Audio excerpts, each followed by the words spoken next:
வணக்கம் சிஷ்யர்களே. இப்போ ஒரு காளி தேவதைய நம்ம ஏவல் அனுப்ப ஆசைப்பட்டீங்கன்னா, காளி எப்பொழுதுமே ஏவலுக்கு போவாது. எவ்ளோ பெரிய மந்திரவாதியாக இருந்தாலும் சரி. ஒரு காளிய நீங்க வசியம் செய்து நீங்க வச்சிருந்தீங்கன்னா, காளிக்கு தொண்டு செய்யக்கூடிய அந்த நீலி, சூலி 2 தேவதைகள் தான் ஏவலுக்கு போவும். அதனால எப்பொழுதுமே சரி, ஒரு மந்திரவாதியா இருக்கிறீங்கன்னா, ஒரு ஆன்மீகத்துல இருக்கிறீங்கன்னா, உங்களுடைய நண்பர்கள்கிட்டயோ, இல்ல சிஷ்யர்கள்கிட்டயோ சொல்லுங்க. காளி என்பவள் ஒரு ராணி. அவங்கள நீங்க ஏவி அனுப்பிச்சீங்கன்னா போவே மாட்டாங்க.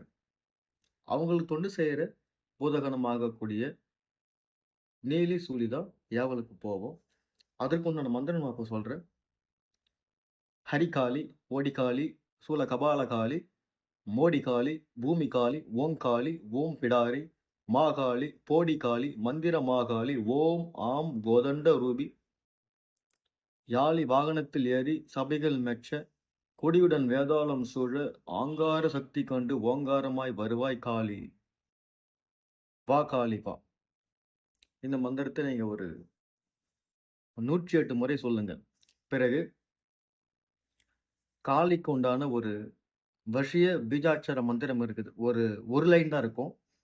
அந்த மந்திரம் WhatsApp மெசேஜ் பண்ணி அனுப்பிச்சு விடுறேன். அதுதான் காளியுடைய பீஜாட்சர உயிர் மந்திரம். அத நீங்க சொல்லி, ஆடோ, இல்ல கோழியோ, இல்ல பன்றியோ நீங்க பலி கொடுத்து இந்த ஏவலுக்கு நீங்க போகணும். நீலி சூலி போகணும்னு நீங்க பலி குடுத்துட்டீங்கன்னா, அடுத்த மறுகணமே அது ஏவலுக்கு போயிடும். வசியம், மோகனம், ஆகர்ஷணம் அ அஷ்ட கர்மத்துக்கும் சரி, 9 நாள் அல்லது ஒரு 27 நாள் அல்லது 48 நாள்.